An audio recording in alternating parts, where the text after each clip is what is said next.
Thank you for your patience, ladies and gentlemen. This is the arraignment docket.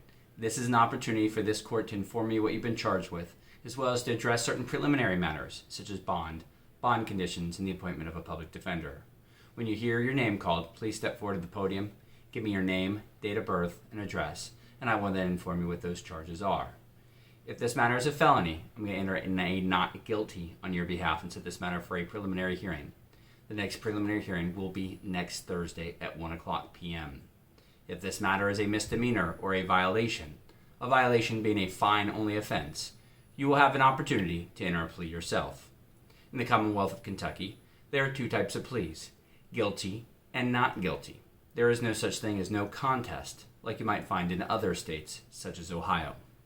Before you enter a plea, you need to know that you have certain basic protected constitutional rights. First and foremost, you have a right to a public and speedy trial, a right to be represented by counsel. Again, if you cannot afford counsel, you need to request that public defender, at which time I will then ask you a series of quick questions to determine whether you are or are not eligible for a public defender. You have a right to confront and cross-examine any and all witnesses called by the Commonwealth. You have a right to put on your own defense, even take the stand in your own defense should you want to, but you do not have to. A right to use the subpoena power of this court to compel witnesses to come forward in your own defense. And if for some reason you're unhappy with any of my decisions or the outcome of your case, you have a right to appeal to a higher court. But by entering a plea here today, you need to know that you're giving up and waiving those protected constitutional rights.